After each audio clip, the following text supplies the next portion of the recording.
Hey everyone, welcome back to the Towards Data Science podcast. My name is Jeremy, and today we're talking to Peter Gao, who is the CEO of Aquarium Learning and also one of the first employees to join Cruise, which many of you may already know about. It's one of the pioneering self-driving car startups that was sold to GM back in 2016. Now we'll be talking about self-driving cars and the very interesting question of why, despite many years of hype and promise, we don't have fully autonomous cars on the roads quite yet, and when that's likely to change. We'll also be talking about some really interesting tech that's spun out of self-driving car research and the challenge of figuring out who's to blame when and if a self-driving car crashes. Peter is super insightful. He has a ton of experience thinking and talking about these issues. So with that said, I'm going to step out of the way and let you enjoy the episode.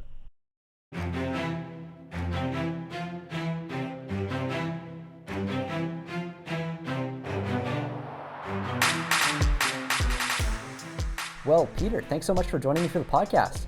Yeah, nice to be here. I'm really excited to have you here. You were actually an early employee at Cruise, which was acquired by GM2 in 2015, 2016. Okay. And that was, I mean, for people who are watching, if you're not familiar with Cruise, it really was and remains one of the leading self-driving car companies out there. I think self-driving tech is fascinating for a whole bunch of reasons, not least because it's one of those rare fields where AI is sort of behind where we expected it to be, 5 years ago even. Everywhere else we've seen things move maybe faster than we might have anticipated, but here we're seeing something like the opposite. I think it's an interesting conversation to be had sort of as to why that is. But before we dive into the ins and outs of self-driving tech and where that'll lead us, I'd like to get a better sense of how you came to this space in the first place. So how did you find Cruise and what convinced you to dive into self-driving tech back in the day? Yeah.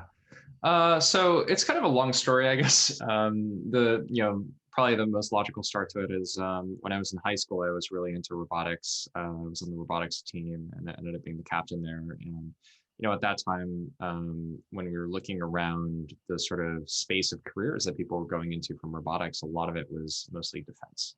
And at that time, I wasn't super excited about that. So, when I went to Berkeley, I did CS there, and I did kind of machine learning work for Khan Academy and Pinterest while I was there, and that was really cool. Kind of learning how to do web applications and web development and production. But then towards the end of my time at Berkeley, not only was I doing deep learning research, which I thought was kind of like a good tie into the stuff I'd done previously, but I also saw that Cruise and other companies like it were kind of starting to pop up in terms of there being applications of robotics that also required machine learning and deep learning to work that were I would say very clearly beneficial to society in a way that defense was kind of more ambiguous in some ways. And that was something that got me really excited, because I thought hey, this is the stuff that I've been working on for the last 4 years that I've, basically honed my skills in, applied to this application that I've always been really excited about. And, I personally didn't like driving. I had gotten hit by a drunk driver when I was in college, and that was a fairly negative experience. And I found Cruise just from browsing Hacker News actually, and I saw a job post, and it was oh yeah, YC winner 14. And I looked up, the background of the founders, Kyle and Dan, and I thought self-driving cars. That seems so crazy. There's no way. But then I interviewed and I read up more on it. I talked to the founders and I got a lot more excited about the idea. And I thought this is a great way to apply deep learning to a really practical and impactful social problem.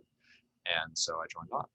What was it like in the early days? Because 2014, like you said, I mean, they went through YC that year.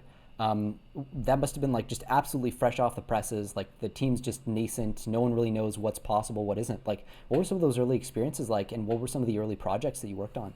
Yeah, it was really exciting. So in the time that I interviewed, I was in school, and at that point it was something like 5 people. That was kind of early 2015 or 2014. I don't remember. And then at that point, they were focusing on doing a highway autopilot type thing, sort of like a kit that you can see is kind of how Comma AI turned into, that you could install on any car and it would turn on basically like a Tesla autopilot like functionality where you could stay in the lane and everything.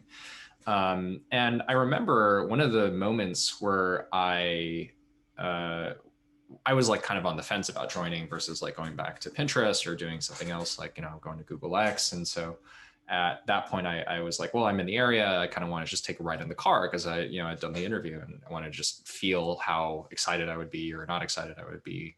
And Dan, COO, took me out on the car, and it was just two of us. And he's like, he took out his phone at the beginning and he sat on his phone. I'm like, why are you sitting on your phone? He's like, well, like it's just kind of like really boring because it just works. And so like I need to resist the temptation to like, go on my phone during the Oh ride my because, God. you got to be paying attention to the road during all this. And I was And, like, that's that's 2014, weird. right? Like That was that's, 2014. yeah. Yeah. Yeah. And we went on there and, he turned on the system and it was at 60, 70 miles an hour. And I was like freaking out. I was like, this is weird. You're taking your hands off the steering wheel.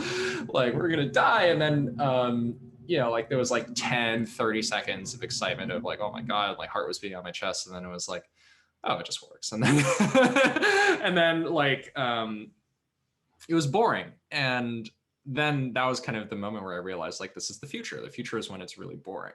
Yeah. In the early days of Cruise, of course, like, when I ended up joining, we had switched our focus from doing that sort of highway autopilot system to more like a full self-driving stack for urban streets, focused on San Francisco. And that was really exciting because there was like a very tight feedback loop between like the development and the testing. So like I was test driver at that point. So like, you would be writing code and then, you go and you build the code and then, you test the code and then you go and you get in the car in the driver's seat or the co-pilot seat. And then you feel how the code is doing. You And that really was hope that really you didn't awesome. forget a minus sign or something. Yeah. I mean, of course, like, you're also incentivized to be very careful because like, you're going to be the one who's testing the code that you write. But it was something where it was cool because you could make these changes and then you could literally feel the effect of your change in terms of the driving performance on the road. And that was really exciting. But yeah, to answer your question, I worked on the perception aspect of it. So like, obviously these self-driving cars have a lot of sensors. You have to do some processing on these sensors. And then based on, the processing, you make decisions and then you control the car to do things. So I basically helped build up a majority of like the perception stack in the early days. As time went on, I basically focused a lot more of my attention on the deep learning and the computer vision aspects of that system. And built out like a lot of like the models, but also a lot of like the sort of like underlying infrastructure and paradigms and the teams and all that help make that all work. So this is like I think a good opportunity for like the ultimate noob question because I don't own a Tesla, I don't own a self-driving car of any kind. I've never even been in a car on autopilot, so I truly am new to this. Even though I spent a lot of time like doing AI, deep learning, that sort of thing. What are the parts of a self-driving car AI? Like how is it split up? You alluded to perception and decision making. That kind of seems like a very natural breakpoint.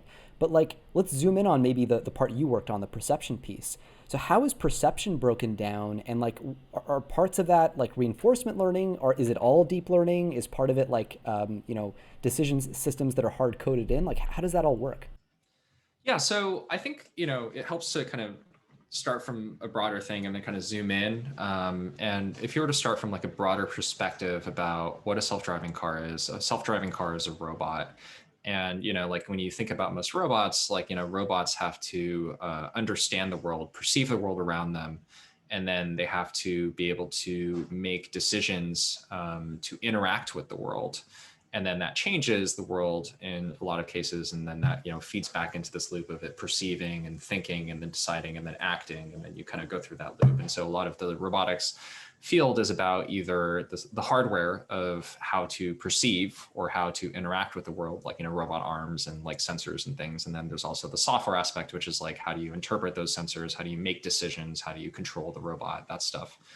So, that actually turns out to be something where when you're in the web world, like, you kind of have like, the set of skills of like, oh, I do front end development or mobile development, or I do like, back end development or application engineering, or I do like, infrastructure. And you think like, oh, there's quite a bit of difference between the sort of skill sets who are working on this product.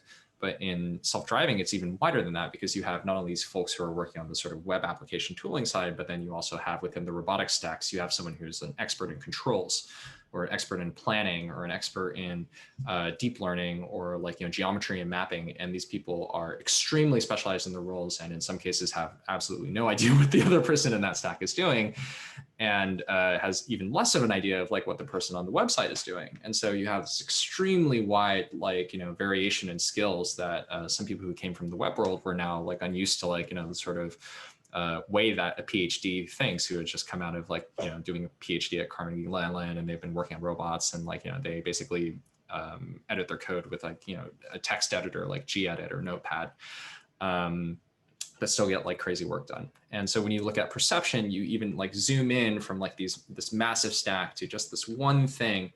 And even then you have like a lot of different aspects that you have to think about if you are in a robotics context. So for example, you have to think about like, how do you get the data that you're looking at? You have to start thinking about hardware.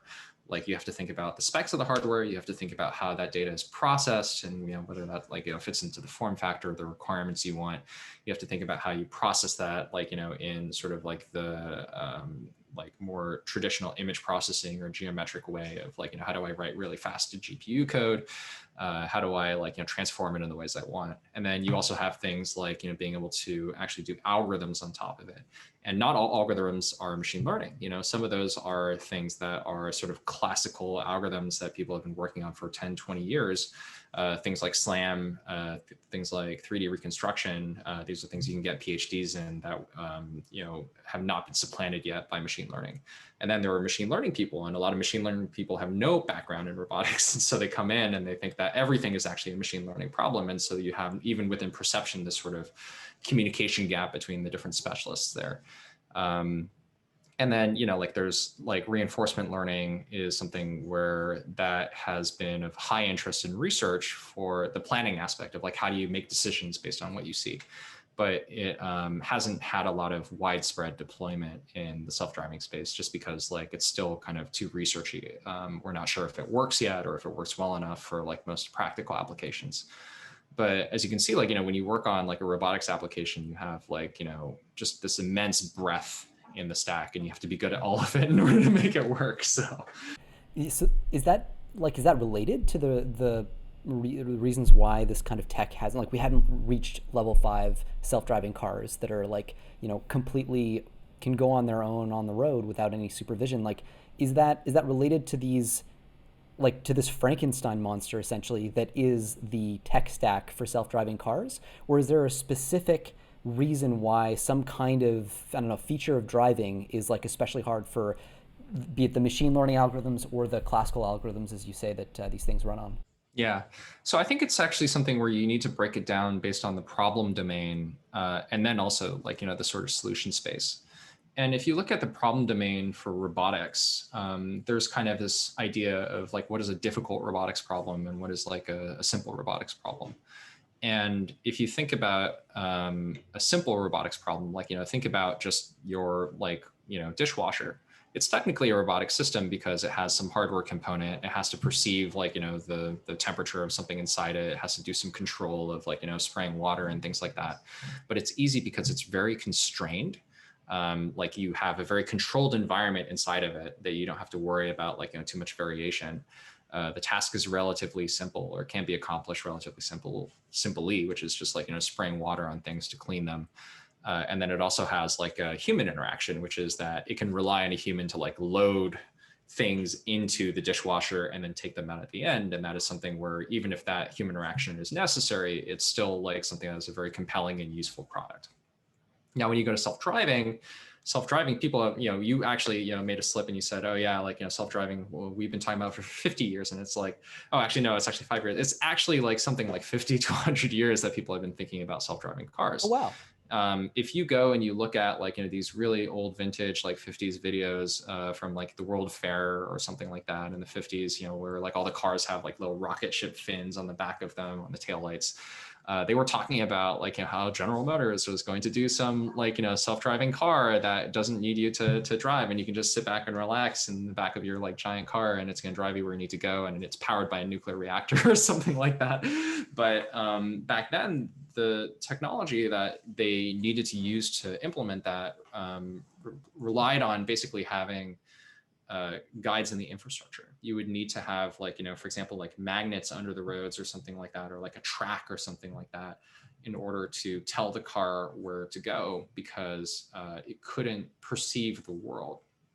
You could control it within like, like reasonable certainty, but it couldn't decide even like, when to go, when to stop. And it had all this like requirements of like putting in the infrastructure of like connecting red lights traffic lights to this like track and all that. And so like, of course, nobody wanted to do it apart from like doing a demo on this little like, World Fair tour, because it was like super hard to set up.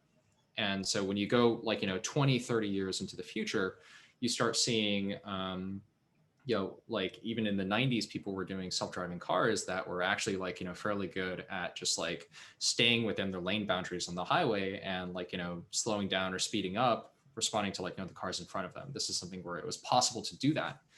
And that was because there was like, rudimentary computer vision algorithms that could take their like, sensor input and now do some sort of sensing and processing on that to understand what was out there. That software had, advanced over the course of like, 40, 50 years.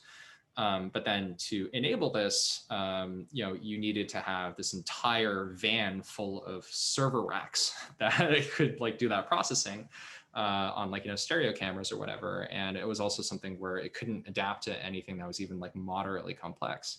You come into like, the DARPA Urban Challenge and sort of like the stuff that Google was doing in like, the late 2000s, early 2010s. And now you have systems where the sensors are very good and allow you to do a lot of processing to like, basically navigate the world around them. You can do like, pretty sophisticated planning to like, for example, handle a stop sign intersection with other people traveling around it. That was all possible.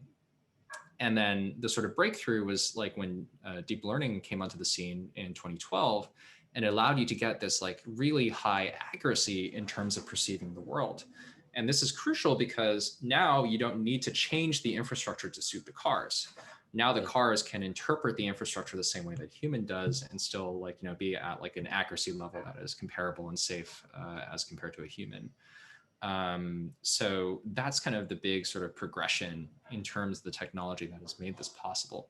But the reason why it's hard is because still like, when you're in like, a self-driving space where you're like in like a city, you have a lot of stuff that can happen in a city. There's not a lot of structure in a city. Yeah. Even though you have lane lines, people can go and like, violate the lane lines. Even though if you have traffic lights, people can violate the traffic lights. So you have to have this mix of following the social dynamics, the rules of how people are supposed to drive, but then also be able to handle all of like the crazy variation in the world and the ways that people can violate those rules. And you have to handle things like, for example, like when you're driving around on Halloween and everyone is now wearing costumes and like they look completely unlike, pedestrians, but they actually all act like them. And so you have to handle this wide range of situations. And so when you think about other robotics problems, there are like so many domains that the sort of technology advances and the sort of concentration of talent and capital that self-driving has had, but now it has enabled like, basically economically viable applications in all sorts of other places that are actually much easier, but just as like, impactful. So for example, like, driving around in a dockyard and like moving cargo around is actually like a lot simpler than what it takes to like go drive around in like a city. But then it's also something where it wouldn't have been possible without a lot of the advances that allowed self-driving to happen. And, we work with a lot of companies, for example, that use, visual data from drones to do power inspection. And so that requires you to like, have the sensor that like, can see the world and then perceive the world and interpret the world and then provide some insight to like the user that like, hey, this power line has some like fault that you need to go inspect. And these are all things that are kind of robotics problems or like related to robotics, but they all are kind of offshoots of the kind of innovation that made like even the concept of self-driving cars possible.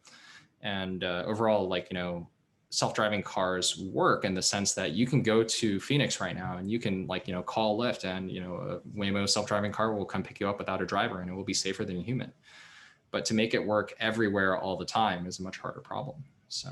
And are they primarily like the main constraints that remain? Are they geographic constraints? Like we have effective like almost level 5 autonomy in like downtown San Francisco or on some highway somewhere, but not in another city where maybe it's colder and there's like snow and stuff? Or like what's I guess what's the final frontier now, the final kind of bottlenecks, if there are a small number? It's possible there's like just a whole bunch of different ones, but I'm curious what they might look like. Yeah, I think like this sort of gets back into the problem space, and it comes down to scoping. So when you have more scope, you have more variability, and that means that your solution has to be able to handle all of that variability very safely. So for example, like when you're driving in Phoenix, the sort of driving environment is very different than if you drive in SF, because you have these very wide open roads that are like actually very high speed. So you have to be able to drive at high speed and react at high speed.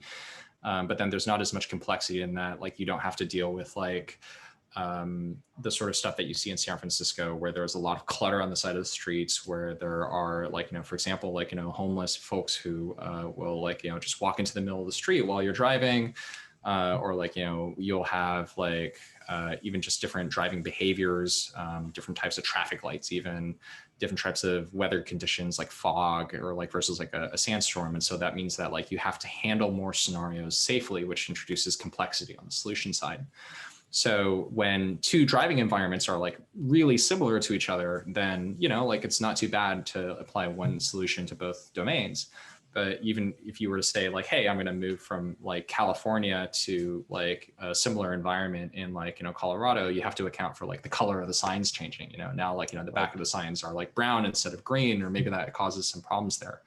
Or if you go to like a different weather environment, like in New York, you have to deal with snow. What does like the system do when it sees snow? Like if I have never as a human driven in snow, and then you put me in like, Michigan in the winter and I have to drive in snow, I'm not going to do a very good job either. You need to train it. You need to like essentially work on the solution to make sure that it actually works in that domain. And that introduces complexity and time.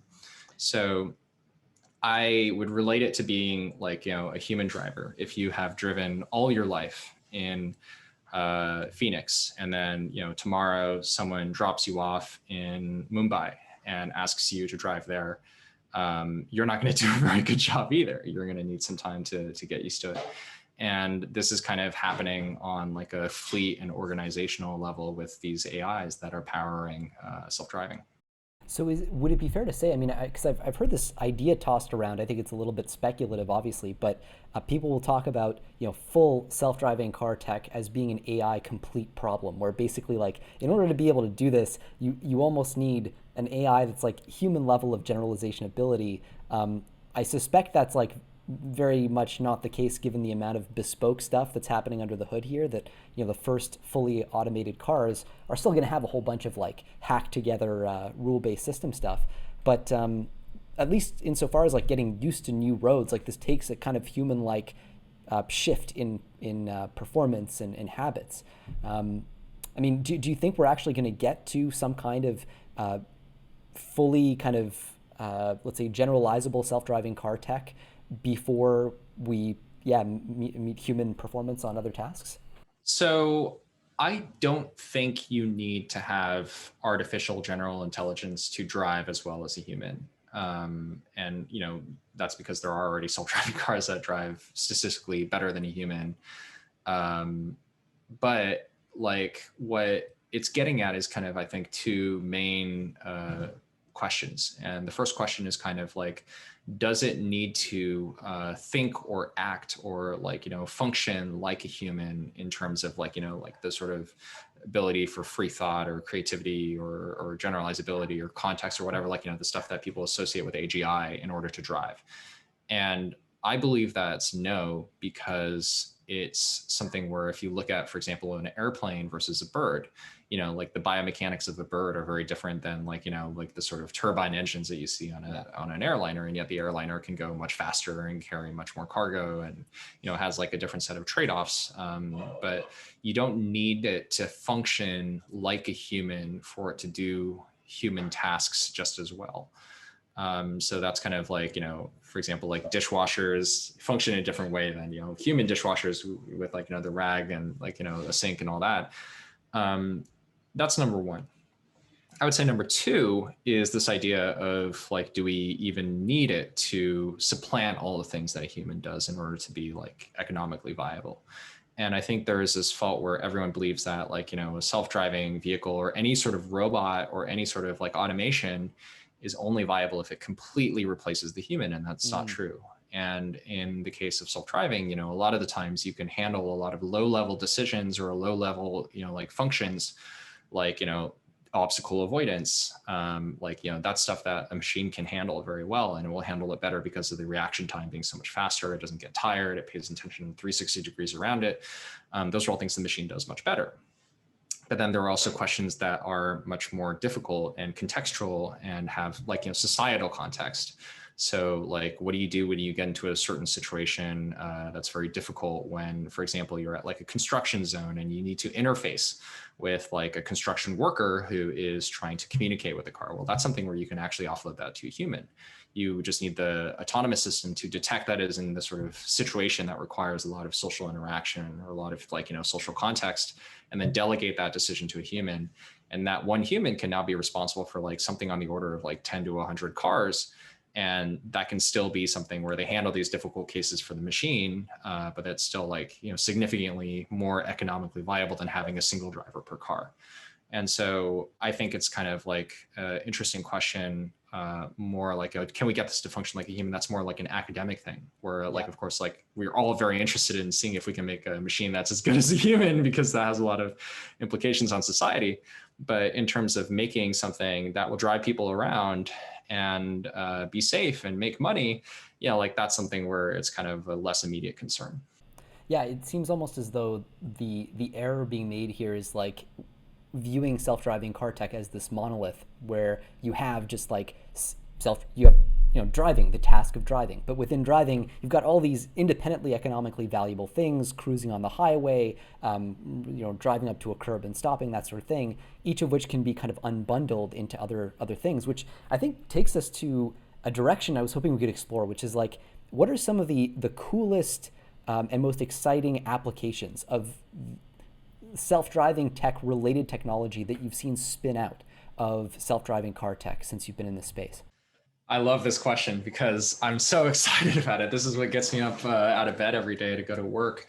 Um, I think that self-driving is a lot like the space race. Like the space race, like the government poured like incredible amounts of money. It got like the smartest people in the world at NASA and in private industry to work together on this thing. And then it trained a whole generation of scientists. And, what ended up happening is, yes, like we did put a man on the moon, and that's great.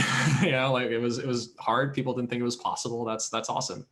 But the thing that was way more impactful from that was all of a sudden you have discovered all of these technologies that are really useful in like a lot of different ways. And in some cases, this is like computers, like, and being able to like, apply it to like controlling the lunar lander. And now you can use it to control industrial machinery or something. This is like ballpoint pens. This is like, like the freeze dried ice cream and rocket engines and things like that, this technology was developed for one application, but ends up being useful in all sorts of other places. And then you also see like, all these people who were trained to like, like work on these really difficult, like mathematical scientific problems, going off to other industries and finding, other things they can work on there. And of course, like all of the capital that the government invested into that was also something where like, you can use that capital now, like, to basically start up all of these companies that were popping up to support that program that can now function independently on these other things. How And with Silicon Valley self-driving, started too. yeah, definitely. And of course, that was also a defense application. Yeah, that's true. And it was like Steve Blank's like secret history of Silicon Valley. Semiconductors for like artillery shells and radar, and turning it into like microchips for computers for like Macintoshes and stuff, right? And like if you actually look at self-driving, even like the most recent resurgence of interest in it was actually from the DARPA Grand Challenge, which was actually a government project to figure out how to make autonomous convoy supply vehicles in Iraq, because they were getting blown up all the time and they didn't want to have any people in them, right? So they wanted them to be able to deliver the supplies autonomously. But then all of a sudden now you see, well, that's turning into this thing where we can apply them to like, driving around on city streets or delivering cargo or like driving trucks or like, going in dockyards. And even the second or third order implication of that is like, well, cool, like, now we've created these systems that can intelligently perceive the world around them. Let's use them for things like manufacturing inspection. Let's see if there are things that are coming off of your manufacturing line that are good or not. You previously had to have a person go like pick one out of the 10 of them, look at it, be like, this is good or bad. Now you can have a camera go do that automatically.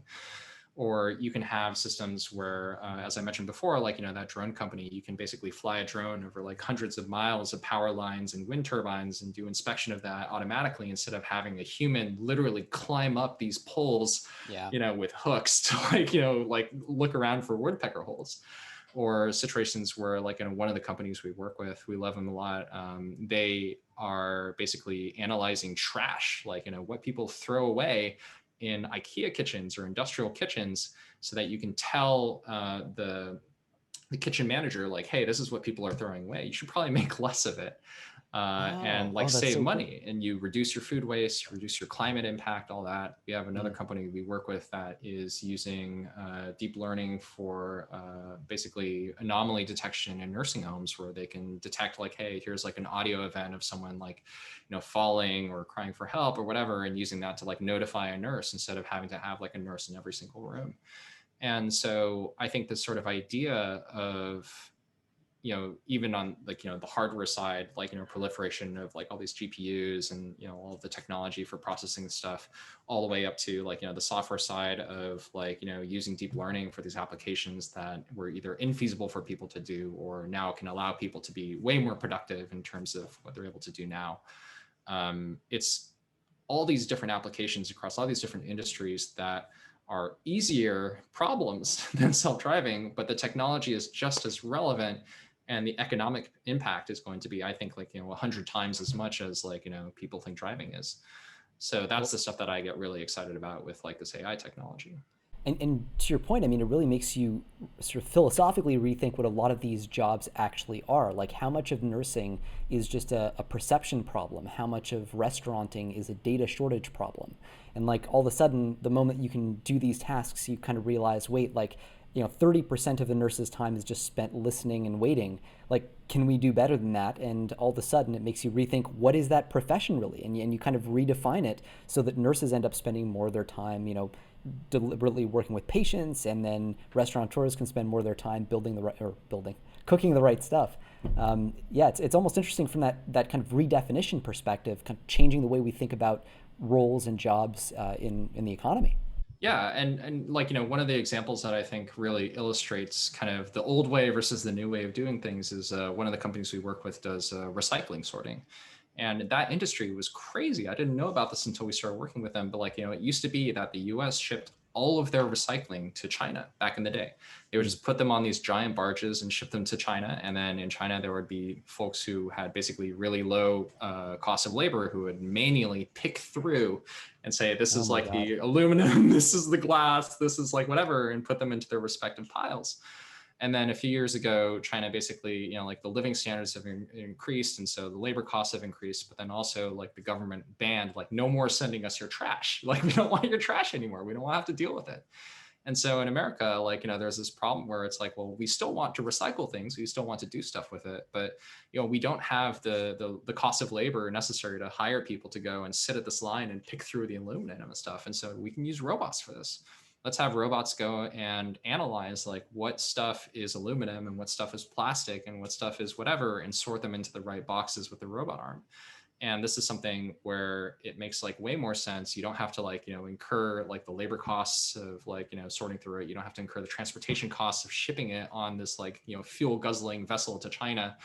And also it's something where it's good for the environment, and it's just like a thing that just makes sense overall. And so like, I really do think that, machine learning has been around for quite a while, but deep learning and the way that it's being applied right now to all these different problems and all these different industries is really something that's going to change the way that people work in general, which Yeah. is cool. Yeah.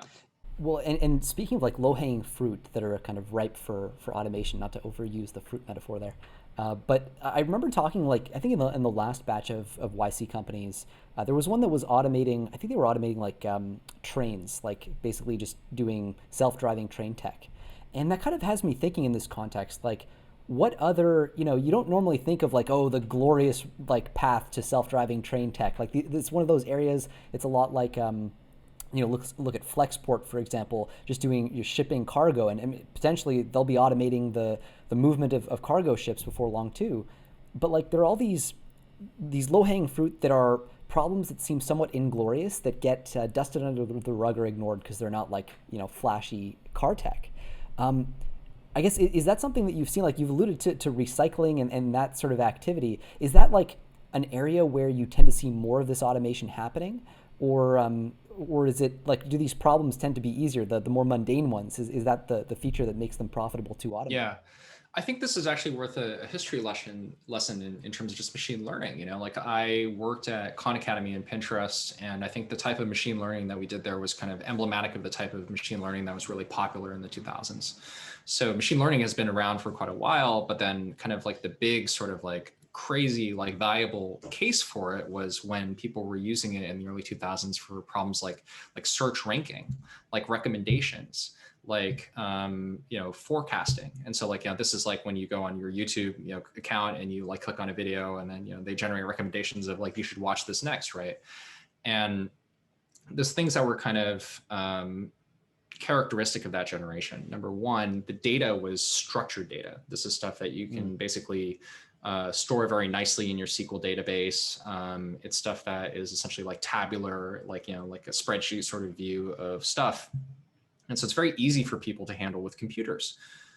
And then number two, it was a sort of task where the data came for free, in the sense that people would go and they would basically be able to get this data from like users who naturally are interacting with stuff on their site. You can see what people are clicking on YouTube and then log that as like, okay, well, like that this person clicked this, maybe they're more likely to like want to click something like this in the future, and so you can use that to train your machine learning algorithms. And so you get this data for free and you can continually retrain it. But the number three is that the generation of machine learning algorithms back then were things like logistic regression, SVM. These are things that require a lot of basically work on the model. So you would have to work on not just like building the data pipeline to feed these machine learning models, but also you would have to adjust their hyperparameters. You would have to work on feature engineering. And that was a lot of very heavy work from the perspective of the ML engineer or the data scientist. And you contrast that now to the stuff that I was doing at Cruise that has kind of turned into a lot of the newest wave of deep learning and automation. And you have different sort of characteristics. Number one, the data is unstructured. This is stuff like text. This is stuff like imagery. This is stuff like audio. And it turns out that this is the vast majority of data that is actually useful for human applications. In terms of like, business or like, the economy or whatever, like, that's like the vast majority of like the data that we work with. Number two, the data does not come for free anymore, because if you are doing a task like sorting, recycling, you actually have to go and like get this image, and you have to like draw bounding boxes around like here's like a piece of aluminum, or here's a piece of glass. Like you have to spend human time to go and create data for the machine learning algorithm to train on, which introduces a lot of questions about like, well, how do you choose what data to train on? How do you verify that the human annotators labeled the right things and whatnot? But then the third part, which is really powerful with the sort of advent of deep learning, is that not only is like the algorithm performance much better than what came previously, but also it's something where the algorithms are so good pretty much that you can take them off the shelf. You can't beat someone from Facebook research who's worked on this model that has been trained on billions of data points. You just want to basically take it and then kind of fine tune it for your data set, for your problem application, and then it will work pretty much out of the box. And so what this means is that while the previous generation of machine learning was kind of more about prediction or forecasting, the new sort of generation of machine learning, of deep learning, is more about automation and sort of the interface between the machine learning algorithm and the person. Now, like, since the model isn't really the focus of most people's development efforts, or that's not where most improvement is gotten, it's all about the data. Yeah. And so when you work on the data, you have to think about like, okay, well, here's like the stuff that, I need to, add to the data set, or the stuff where I need to modify in the data set to improve the model performance.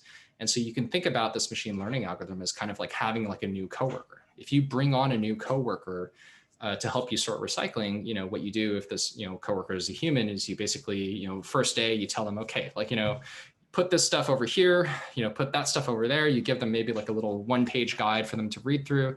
And then they're like, okay. And then you put them on something simple and then they go do the job. And then you, as their supervisor, you watch over them, you make sure they're doing a good job, and you tell them like, oh, no, that's supposed to go over there.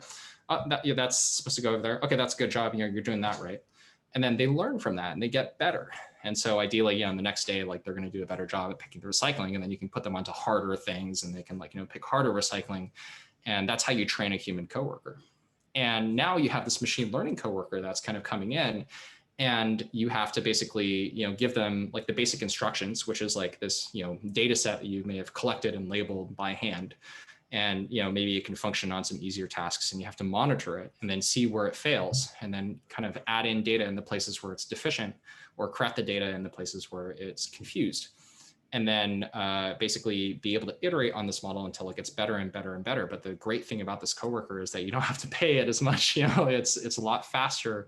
And most importantly, instead of you training one human at a time, this is like pooling all of the intelligence of all the different coworkers that you have at your organization into this one model that has the capacity to learn far more and have more institutional expertise than any single person can have through their lifetime of experience. But then the trade-off is now that you have to communicate with this thing, not with like natural English, like you usually do. You have to like, communicate with it with like, smoke signals, essentially in Morse code, because like it's a machine learning algorithm that is inscrutable to most of the people who are actually working with it on the operations side.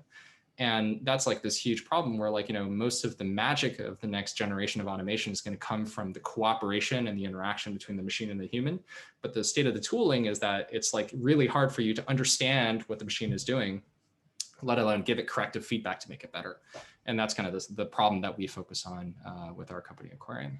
So I think this is a fascinating jumping off point to a whole other branch of discussion here, which is around like responsibility and accountability in these systems. Like you've through one lens, you've just told the story of humans gradually offloading more and more of their cognition to machines, where, whereas previously a human is the only thing that can drive, then eventually, logistic regression that's been fine-tuned heavily by a human being with data that's been heavily constrained by a human being can be used to automate some parts of an AI, a self-driving car's AI or whatever. And then we gradually move over to deep learning, where more and more of the perception is just automated away. And then ultimately, who knows where we'll be in 10 years. But I guess one of the questions that comes to mind is, at every stage in this process, it seems like there's a moving around of like the responsibility, like at any given time. Let's just look at self-driving cars as an example. Like if you have a self-driving car that features the latest and greatest technology and it runs somebody over, like who is to blame? And I mean, that question obviously is going to depend heavily on circumstance and what went wrong. But is there like, I guess I'd love to get your thoughts on this. Do you see like the person gathering the data set, since that's the main way today that we're communicating with these AIs, is like by showing them this data set and telling them what we want implicitly through that. Is it the data set creation bit? Is it like, I don't know, the hardware integration piece? Like how do you reason your way through accidents and responsibility in this context? Yeah, so I think it's interesting because it's very system and situation dependent for sure. In the situations where like you're in self-driving, like, could it be the fault of the driver or of the passenger or like, the system behind it, like that's super like dependent on when that actually happens or how that actually happens. I will say that there's kind of like principles to think about in general. And the first one is kind of like the idea of traceability, of explainability or understanding of the system. So that like if the system gets into sort of like an error case, being able to understand what is the chain of events in the code or in the software that led to that result. And with traditional software engineering, you will see that like, it's very easy to trace, like it went from this line to this line, to this line, and then, you can kind of construct the chain of stuff behind it. With machine learning algorithms, it's, much more difficult, right? Because now you kind of have this like, bundle of weights and you have to like, say, okay, well, like, this part of the network lit up when like it had this input, but that's not semantically interesting. That's not like, explainable to a human as to why it happened. And then you have systems that kind of like combine like, like both like traditional hard-coded stuff and these machine learning algorithms. And so what I see is that in a lot of these sort of trends where the system goes wrong and you have to understand what happens and correct it, you can usually look to other analogs where this has happened. And like, one of the biggest, explanations I've heard of this, or like the biggest, scenarios I've heard of this is like how, we talk about bias in AI. You talk about like, there was that thing that Google had with the scandal where it was classifying people with dark skin as gorillas, or it had problems in another case where Microsoft's like, Tay AI was like, spouting profanities and racial slurs. And what happened? And when you look at all these cases where they fail and you kind of trace it back, you realize that the model code, the actual like hard-coded stuff that is used to train the model is, mathematically correct in the sense that it is doing its job of optimizing for a certain objective. But the problem is more that like, the thing that it's trying to optimize for is based on the data. And then you look at the data. And so when you look at the data, in the case of the scenario where it didn't, the gorilla problem, it had no representation of people with dark skin. And you had to be able to trace back, not just, oh yeah, like I looked at this, model and these weights lit up in the model, but you trace back, oh, well, like, the reason why it has this problem is because of a deficiency in the data. And then in the case where like, you had this, like spouting of profanities and racial slurs, you kind of see the opposite problem where like, if you look at the data, you see that there was all this data where people were spouting profanities and racial slurs, and that, the model was just being told to imitate or to optimize based on the data it received of like, this is what you should do.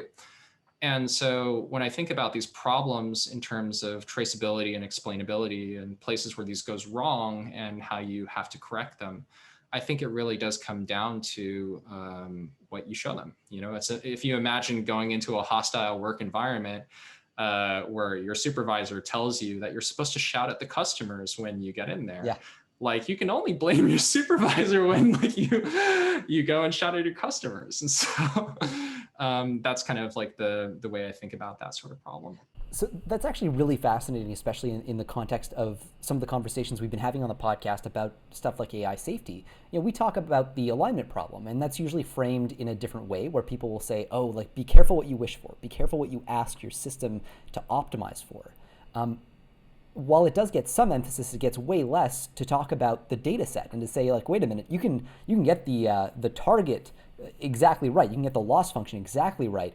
But if you're feeding it absolute crap, like you say, you're going to get garbage in, garbage out type thing. So, I mean, because of your work at Aquarium, because of your focus, I mean, you have like a black belt in the data problem. I'd love to understand, like, what are some of the most common like challenges that people will run into with their data sets? Like, if something breaks, something goes wrong, what are the usual things that you discover is amiss?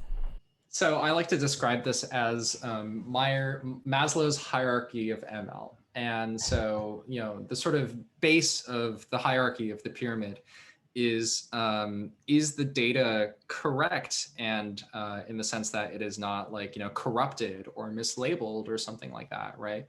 And if you can, like, I had this thing called the page 2 test of Google, where like, for example, you can look through the first page of your Google results and it should all be relevant. But once you get to like page 2 or page 3, nobody looks at those, right? If you can like look through your data set and page 1 of your data set has obvious problems with it, you should fix those problems before you do any machine learning on it. And these are things where like labels are missing, or like these are cases where like, the image is like malformed, like, your sensor malfunction. And instead of producing like an RGB image, it's like completely white or dark or something like that. Those are really obvious cases that people don't find until they just look at the data and look at the places where their data could be malformed. That is the basic layer. Make sure the data and labels are good. And then the IT guy who says, did you bother turning it on? Yeah, right. Like, did you do the basic, sanity check? And the thing above that is like, okay, cool. Like, now you can trust that the data is good, and that, therefore, if you were to like construct accuracy metrics against it, they would be accurate, and that you could trust them. And then now let's actually look at the places where the model and the data disagree. And in those cases, if you know that the data is good, that means those are the places where the model is messing up. And so when you go look at the places where the models mess up, you'll find that most of the time it's not uniformly messed up. It's not like, like failing exactly 1% of the time randomly in your data set. You'll often find that it fails on particular edge cases. Like an example that I have from the self-driving world is that you train a cone detector and then it fails on green cones. And then you go trace it back and it's like, well, it's because all the cones you trained it on were orange. Of course, Right. it doesn't know how to handle a green cone. This, by the way, reminds me of Andre Karpathy, I think, tweeted a while ago. This was like 2 or 3 years ago. He said, if something's going wrong with your machine learning model, just print out like your, let's say, performance on the test set in kind of descending order of performance. So look at like the examples that your model screwed up the most, put them first, and then rank order your samples on the way down, and you'll learn something really interesting about your model one way or Oh, another. And I've been amazed, yeah. yeah, So, by the results. Yeah. so pretty much every single customer we've worked with, we've done this, basically sort from like, high disagreement between the model, the data to low disagreement. And you pretty much find that like, all of these, like, like say like the top 100 places where your model is confident yet disagrees with the data are places where the data is actually wrong. And there was actually like a Wow. mislabeling, and the model, like, mostly learned the right thing. And then, it predicted the right thing, but since the label is wrong, it's being punished for it, or like in the metrics or in the training process. And so this is actually a really easy way to surface these problems with your data, without having to like say like, if I go like, look through my data set has a million examples, like, no, Yeah. you only really need to look at the top 100 places where the model and the data disagree. And that surfaces all these different problems that help you clean up your data set.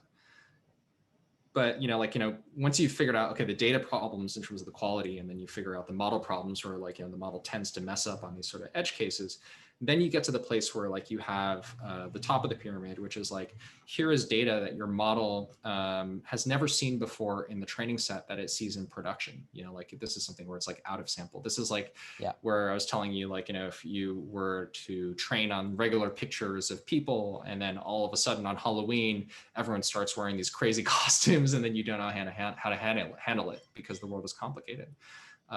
If you can solve all these problems on the hierarchy of ML, you have a pretty good model. But most people don't get even like past step one. And that's the sort of thing where we try to like, walk them through like, with our tooling, like how to get through like, these even basic checks all the way up to like, the sort of higher level ways of improving your model performance.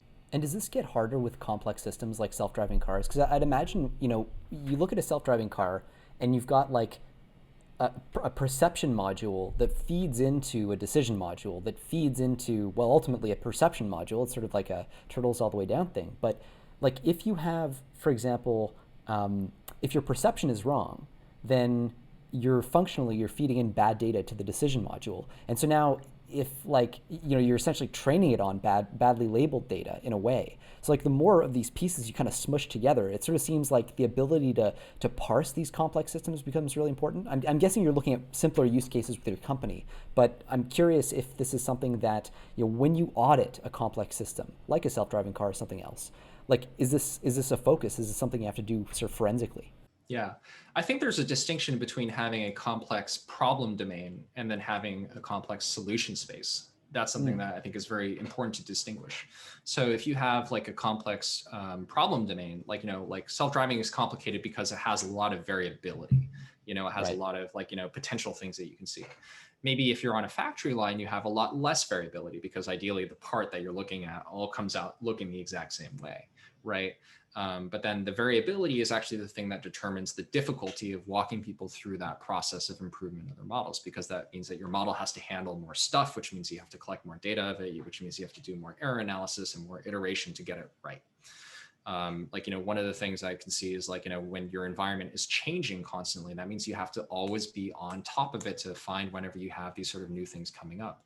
In the self-driving domain, like, all of a sudden 2 years ago, everyone started getting on scooters. Before that, everyone was just walking Right. or biking or something. And now all of a sudden you have scooters, and you need to be able to like see that this is happening really quickly, handle them in a safe way when you're on the road, but then also be able to adapt to them in the next revision of your software. And so like that's in the problem domain of just like, having a difficult and variable problem introduces like, more complexity in the solution.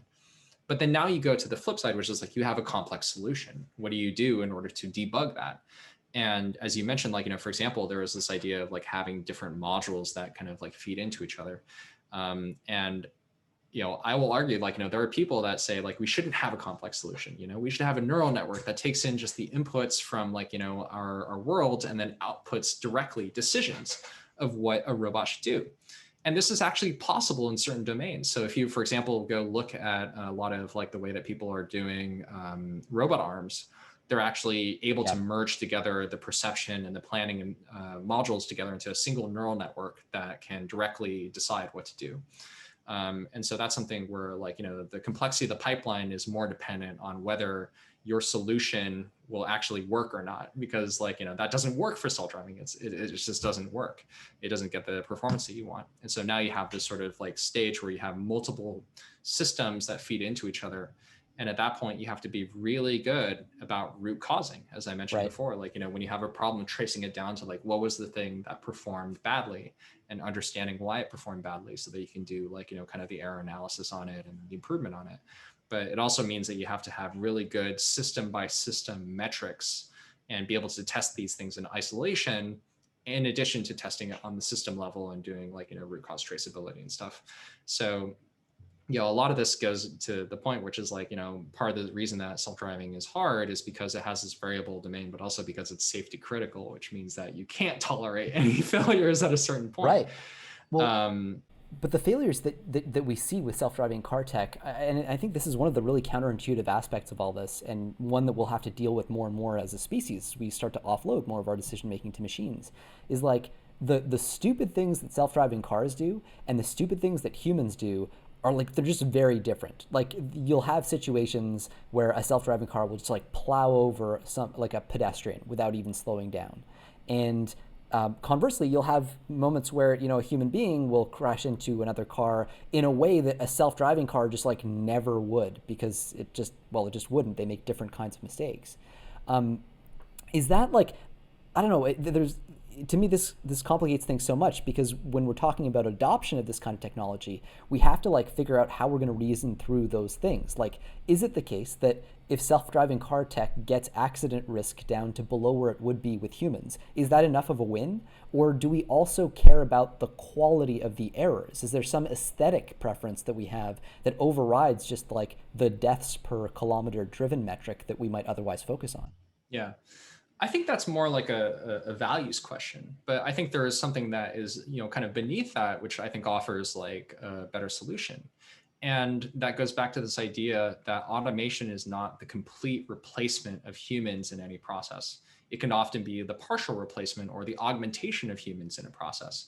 And so if you look at, for example, the way that the DoD is thinking about introducing AI into, like, their sort of like, processes, they believe that the future in the next 10 years at least is human machine teaming, which is this idea that, like, the human and the machine can complement each other, where the machine can cover things where the human's bad at, and the human can make kind of like the contextual or higher level decisions that the machine is bad at and produce a better outcome. You can see this actually demonstrated in chess, where in chess right now, like, you have chess bots, which like function completely, automatically. And then you also have like human grandmasters who, play each other just with their minds. But they found that having the combination of a grandmaster working with the chess AI actually beats just the grandmaster or just the AI. So you actually get a lot better performance in that respect. And I see this happening in all sorts of different domains. In the self-driving domain, like, a lot of like the reason why humans are unsafe at driving are because they fall asleep. They, like, don't pay attention to things. They don't see something in their blind spot. And these are things where the AI is very good, because, like, machines don't really, lose focus as much. Like, they can see all around them and pay attention all the time. But then, of course, like, the machine is much worse at making kind of contextual or higher level decisions. And that's something where you can phone a friend and, ask the human to make this sort of decision. But it turns out this analog of human machine interaction in these applications also applies to a lot of different other places. So, for example, if you are trying to sort boxes and you have some machine that just like picks up things and moves them to another place, the machines can handle most of, like, the regular stuff that is going to come down your conveyor belt. But once in like, an hour or something like that, your 10 machines are going to encounter some object that it can't pick up or it doesn't recognize. And that's fine. Just go get the human to go there and do it, because maybe it just requires them to have, like it has handles or something that are fitted for like, human fingers, and only a human can pick it up. That's fine. You can have a system that performs way better than just the human alone or just the machine alone if you figure out how to get them to cover each other's weaknesses and optimize for their strengths. So I think there is a dichotomy in terms of, like the values of like, what sort of error cases we're willing to handle. But I think a lot of these problems can be resolved just by intelligently deciding where to allocate the human time and where to allocate the machine time. And this is something where like, this is on the application level of like how you apply robotics or how you apply automation. But there's actually a meta problem of like how this applies to how do you improve a machine learning model. Right. If you're going to have a human who is working with a machine learning model, you don't want to have the human inspect every single bit of like, output that the machine learning model produces. You actually only want to focus your attention on the places where the machine is confused or it has an error. And it turns out you need actually a lot of tooling to enable you to find those places. So I think that this is something where it's a meta question in some sense, where like humans and machines together work better than just either of them alone. Well, it's exciting to be in this transient time, as you say. Like, I mean, I'm sure we're headed towards a world where machines are going to take over more and more. But as we're in this in-between moment, it's kind of a cool opportunity to learn more about, partly more about ourselves, like the kinds of mistakes that humans make, and then more about machines as well, as we start to kind of tee off some of those relationships between semi-intelligent agents and then humans, who I guess are also semi-intelligent in most contexts. So. Well, Peter, thanks a lot. I really appreciate it. This was a really fun chat. Can you share actually the website for Aquarium Learning, and as well if you have a personal website or a Twitter account you want to plug? Yeah, sure. Yeah, you can check us out at aquariumlearning.com. Aquarium like the fish tank and learning like learning. In terms of Twitter, yeah, you can find me at twitter.com/PGAOOO. I'll make sure that we add that link explicitly to the blog post that'll come with the podcast. Peek out. All right. I find when you ask people to share like their Twitter handles, it's like 50% of the time it's like, oh yeah, it's just my first name dot last name, whatever. But yeah, I definitely feel you. Yeah, there's a 6-character limit on Twitter. So. It gets us every time. Yeah. Well, thanks so much, Peter. I really appreciate it. Cool. Yeah. Nice talking. Thanks for having me on.